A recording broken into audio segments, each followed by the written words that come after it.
Disclaimer. Something broke in the first week of December that should terrify anyone holding paper silver contracts. In just 4 trading days, the COMEX registered vaults, the physical metal available for immediate delivery, drained by 60%.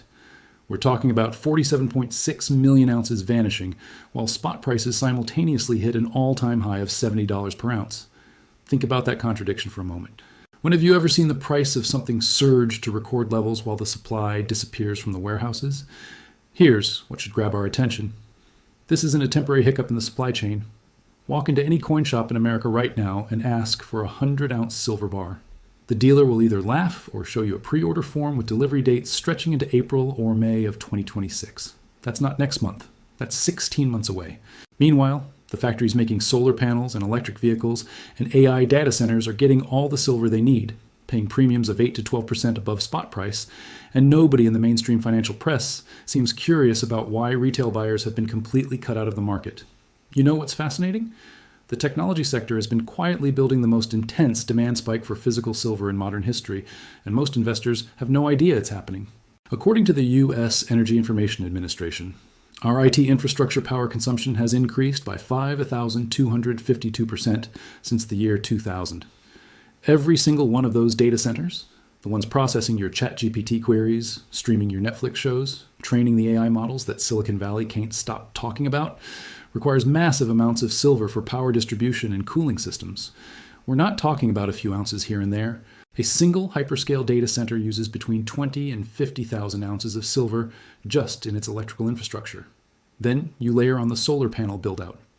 The Biden administration's Inflation Reduction Act committed $369 billion to clean energy projects, and China's manufacturing dominance means they're producing solar panels at a pace that consumes roughly 200 million ounces of silver annually.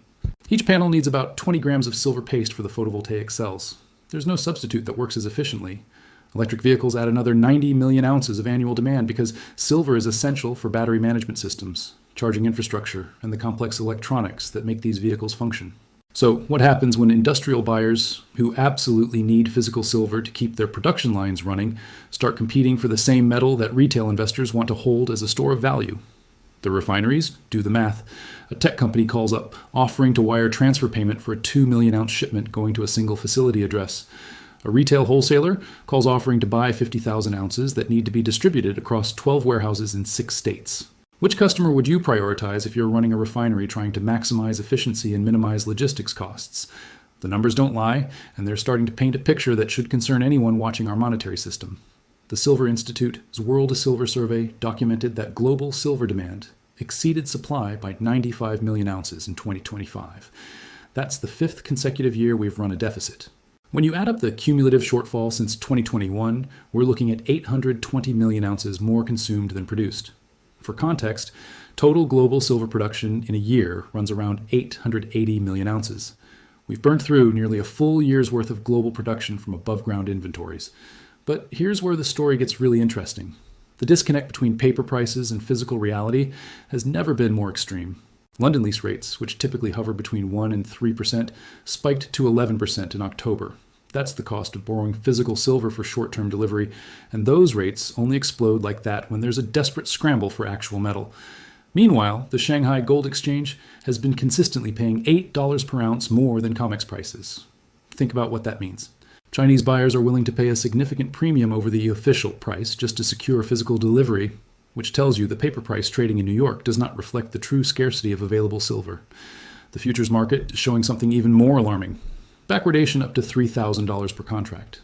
In normal commodity markets, futures contracts further out in time cost more than spot prices because of storage and financing costs. When that flips and near-term contracts cost more than long-dated ones, it signals that people desperately need metal now and believe it will be easier to acquire later. Except in this case, all the supply data suggests it won't be easier to acquire later. Have you noticed that your local coin dealer has been out of stock for months? There's a reason for that, and it's not because retail demand suddenly exploded. The refineries made a calculated business decision. When you're refining silver, you can sell to industrial buyers who need millions of ounces for manufacturing, or you can sell to retail distributors who want smaller quantities for coin production. The industrial buyers pay up front, accept bulk shipments, and never haggle on price because their assembly lines shut down without silver. Retail distributors negotiate margins, require frequent smaller deliveries to multiple locations, and increasingly compete on price with online dealers. From a pure business perspective, which customer segment would you serve first? This is where the American insider perspective becomes crucial. We're watching a fundamental shift in how physical commodities get allocated in our economy. The free market is supposed to send price signals that balance supply and demand. But what happens when the paper market, the futures contracts and ETFs that most people use to gain silver exposure, becomes completely divorced from the physical market where real metal changes hands? According to the CME Group's own data, the paper-to-physical ratio for silver futures has exceeded 200 to 1 at times. That means for every ounce of physical silver backing futures contracts, there are 200 ounces worth of paper claims. You're probably thinking this sounds unsustainable, and you'd be right. The London Bullion Market Association reported that vault holdings in London dropped by 40% between 2021 and late 2024. In October 2025, those vaults nearly ran completely empty before emergency shipments arrived from Switzerland. The COMEX warehouses in New York peaked at 530 million ounces before this December's dramatic drain. These are not infinite supply sources. They're the last line of defense between a functioning paper market and a complete breakdown in price discovery. What makes this December vault drain different from previous supply squeezes? The timing coincides with the Federal Reserve's pivot toward rate cuts and renewed quantitative easing, which historically drives investors toward precious metals as a hedge against currency debasement. But this time, retail investors can't even access the metal because industrial buyers have already locked up the supply chain. You have the worst possible combination: surging investment demand, meeting industrial demand that can't be delayed or reduced. Competing for a supply base that hasn't grown in years and faces physical constraints in how fast new production can come online.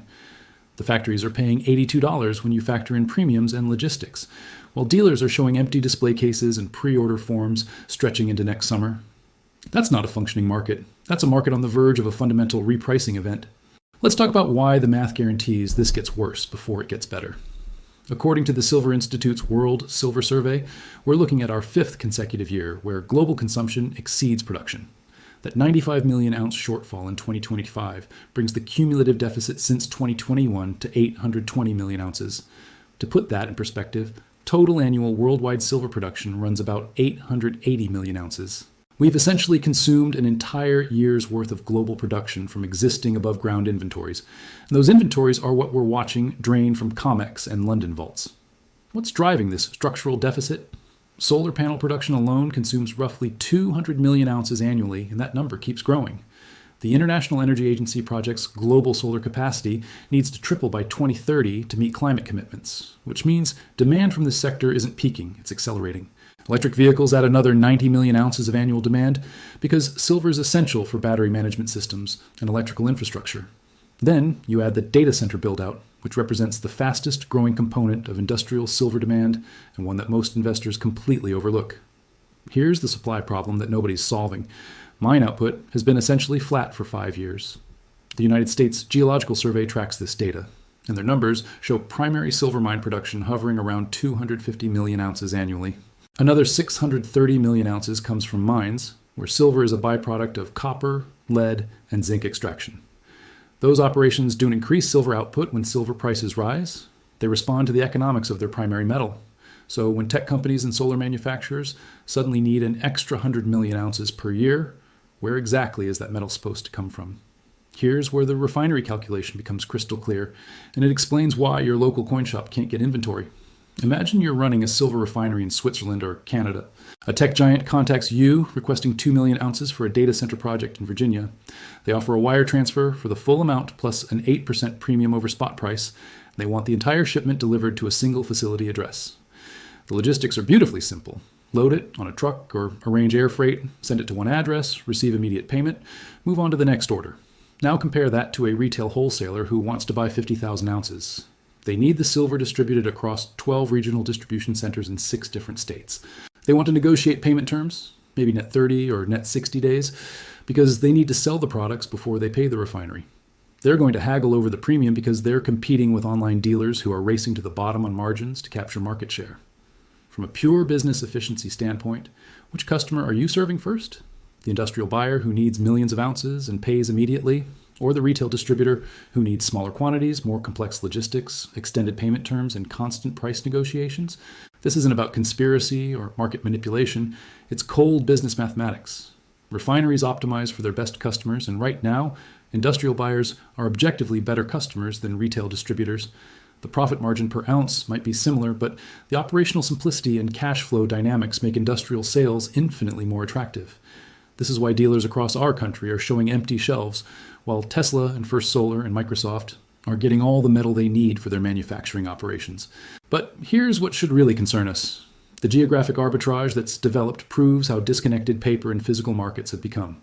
Traders are literally flying physical silver across the Atlantic Ocean despite massive freight costs because the arbitrage opportunity is large enough to justify it.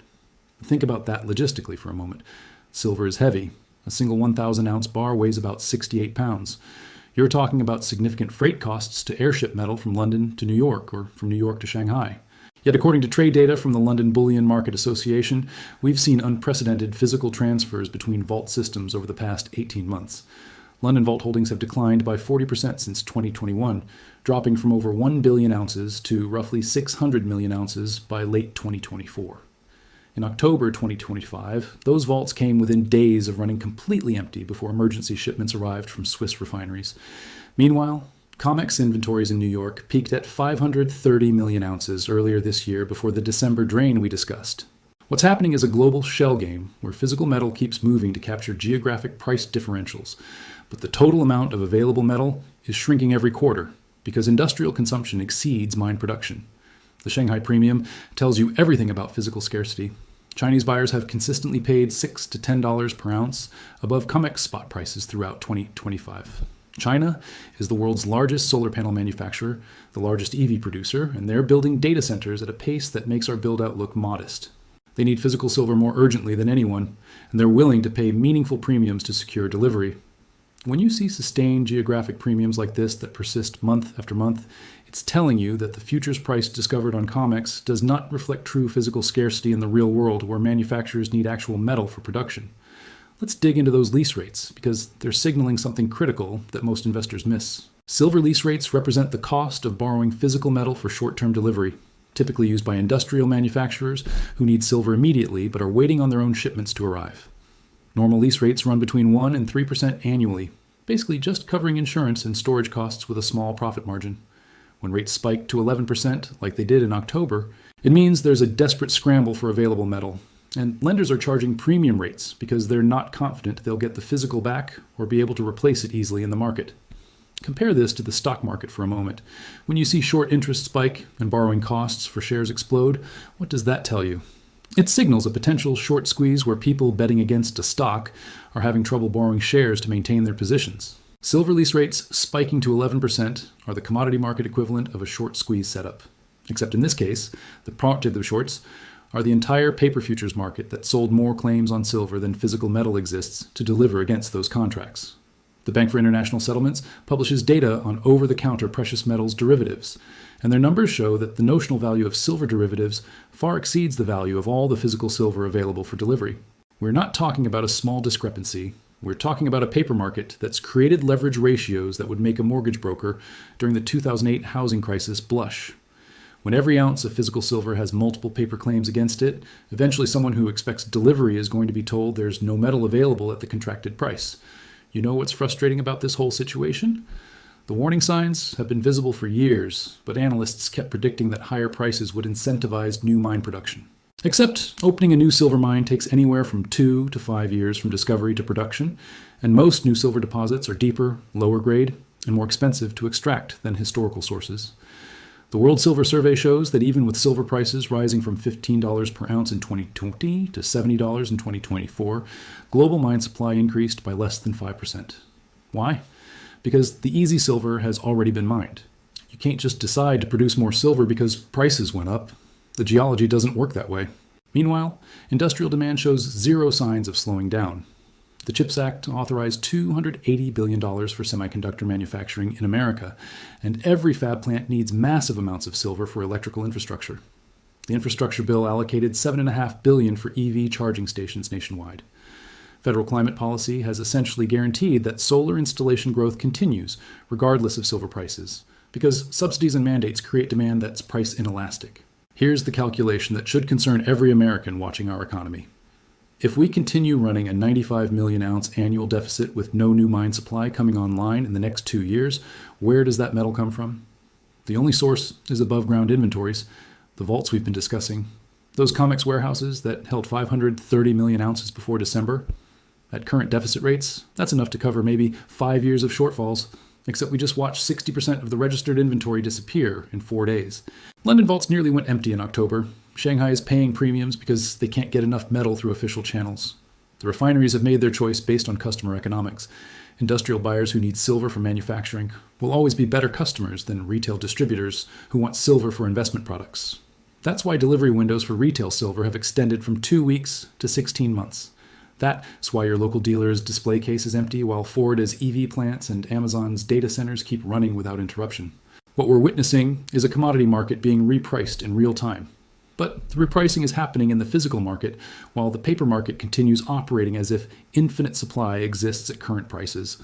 So let's do the math that Wall Street doesn't want you doing, because once you see these numbers, you can't unsee them. We're running a 95 million ounce annual deficit right now. Mine supply isn't growing. In fact, according to S&P Global Market Intelligence, there are only 3 major silver projects worldwide expected to come online before 2027. And combined, they'll add maybe 30 million ounces of annual production. That doesn't even cover a third of our current deficit, much less any growth in demand. Think about what happens if industrial demand just stays flat at current levels, which is conservative given the AI build-out and solar deployment we're witnessing. At 95 million ounces per year, we're looking at another 190 million ounces consumed from inventories in 2026, another 95 million in early 2027. Add that to the 820 million ounce cumulative deficit we've already run since 2021, and you're approaching 1 billion ounces of above-ground inventory depletion by mid-2027. For context, total identifiable silver inventories across COMEX, London, and Shanghai combined currently sit around 1.2 billion ounces after the December drain. Here's where the mathematics become unavoidable. If inventories approach critically low levels by 2027, what happens to the paper futures market? Remember, the CME Group's own data shows paper to physical ratios exceeding 200 to 1. That means the futures market has sold 200 ounces worth of paper claims for every ounce of actual deliverable silver. The system only functions as long as most contract holders cash settle instead of demanding physical delivery. But what happens when enough industrial buyers, or even savvy investors, decide they want the actual metal? You get a delivery default crisis that makes the London nickel squeeze of 2022 look like a minor accounting error. When the London Metal Exchange had a nickel short squeeze, they literally canceled trades and shut down the market for days because the integrity of the entire system was at risk. Silver faces the same structural vulnerability, except the imbalance is larger, the industrial dependency is greater, and the inventory cushion is shrinking by the day. Now let's talk timing, because that's what matters for anyone trying to position themselves. December 2025 was the watershed moment. We saw silver break through $70 per ounce, an all-time high, while simultaneously watching COMEX registered vaults drained by 60% in 4 trading days. That's not normal market behavior. That's a warning shot that the physical shortage is reaching critical mass. The Federal Reserve has pivoted to rate cuts and the market is pricing an additional monetary easing through 2026. Historically, precious metals surge during rate cut cycles as investors flee negative real yields. But here's what's different this time.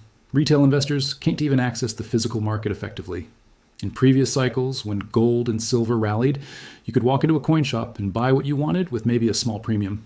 Today, dealers are quoting delivery windows of April to May 2026, 16 months out, if they're accepting orders at all. That premium you're paying, it's not 2 or 3% anymore. Physical silver is trading at 8 to 12% premiums over spot in retail markets, and those premiums are widening. According to data from major bullion dealers tracked by industry publications, premium expansion is accelerating. In January 2025, you could buy Silver Eagles for about 4% over spot. By June, that was 7%. By December, it hit 12% for available inventory. That premium trajectory is telling you something critical. Physical scarcity is intensifying even as paper prices suggest everything is fine. So what's the price target? If we see continued industrial demand through Q1 2026, and there's no reason to think we won't given the manufacturing commitments already made. The next technical resistance level for silver sits around $85 to $90 per ounce, but that's assuming the paper market continues functioning normally. If we see delivery stress where futures contracts start failing or exchanges implement unusual measures like the LME did with nickel, you could see a spike to $100 or beyond, as the market reprices to reflect actual physical scarcity. The critical threshold window is December 2025 through January 2026, right now. This is when industrial buyers typically lock in supply for Q1 production schedules. This is when investment demand traditionally surges due to year-end financial positioning.